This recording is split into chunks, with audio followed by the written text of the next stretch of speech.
grossly misunderstood. I think that weird is good. I think that weird is supernatural. I think that when people say that someone is weird, oftentimes in our locality or in our space, what they actually mean is maybe negative or something, or someone is stop being weird, stop being negative, stop being. Now, weird is not normal. Weird is abnormal. Weird is uncanny, right? Weird is something unearthly.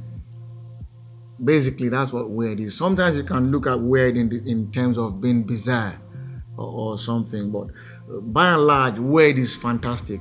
You need weird thinking to make an impact in your space. Where everybody is normal, you need to be abnormal. You need to, like I tell people oftentimes, if you want to make impact, if you want to make huge impact in your space or wherever you are, look for where, take 10 persons for example, look at where 9 will stand opposite them, stand opposite the throng. Don't The majority is not usually right, because many people are following doesn't mean they're right. Because many people are following, it's probably because they have hit, it's the idea or the concept is hit bandwagon. Right now, you find out in our space that a lot of people do stuff that someone else is doing. So if someone does it and the person achieves and is getting by and is making ends meet and is probably getting exponential, others want to do it. But now they don't understand that probably that person has gone through some uncommon routes to first of all discover, build self-awareness, build skills, and so what they actually see is a production. What they see is a delivery that's attracting patronage, but they're not seeing the process that led to that.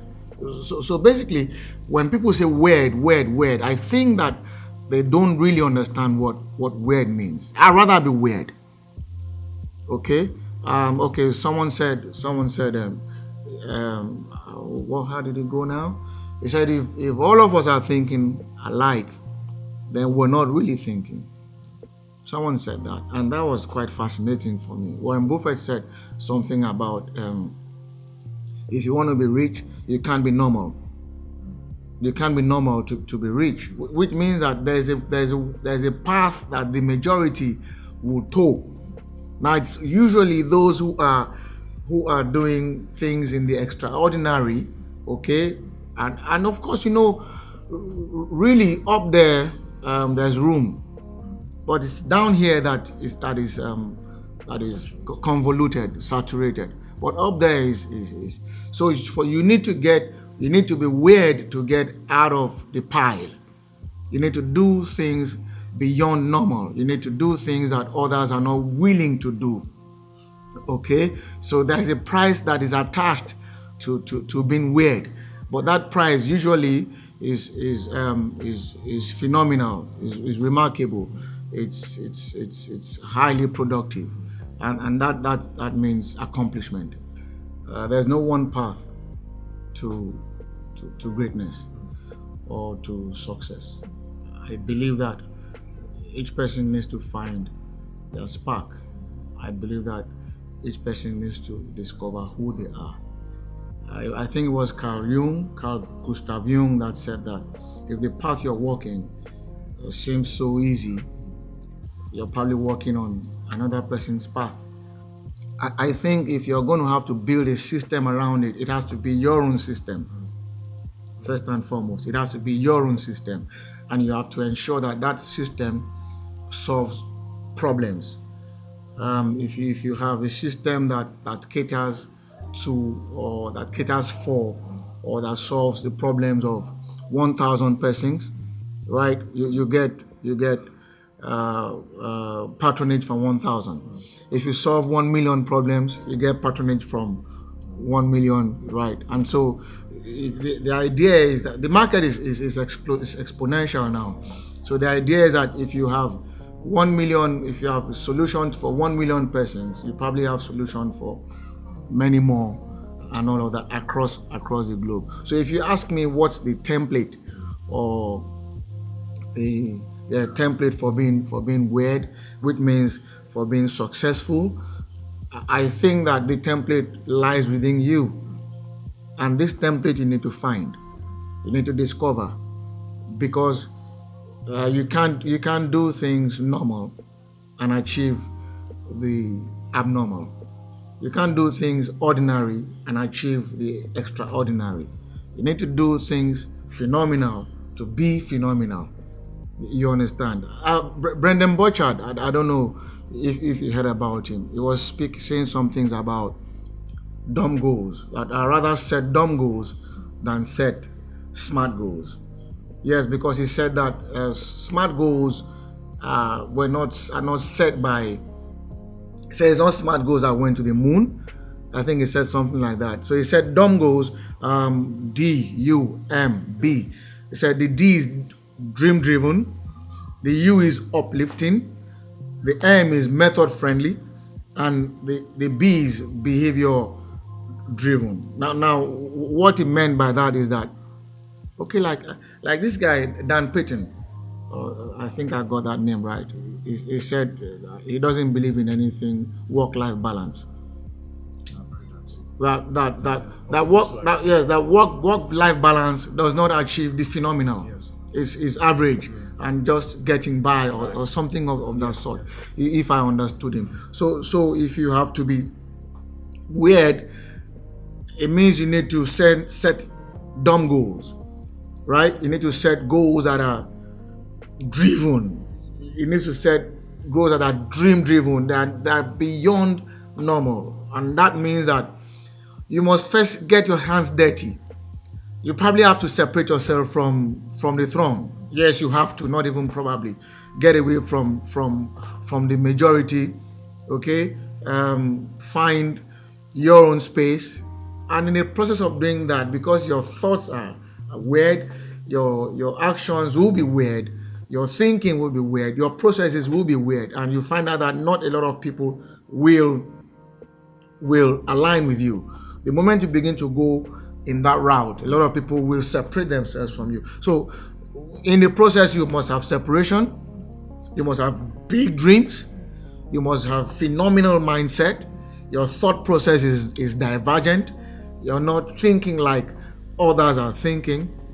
But again, you also have a monumental kind of emotional intelligence quotient, which means that though you are separate, your delivery at the end of the day has to solve problems that a lot of people have, which means that regardless of you separating yourself and having that kind of weird mindset and whatever, you must know your audience.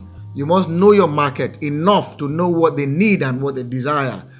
But going on that journey is actually the big issue, because you probably get to a point where you are like wandering in your wilderness, and what you're actually looking for is your own oasis, right? Usually on such journeys you go alone.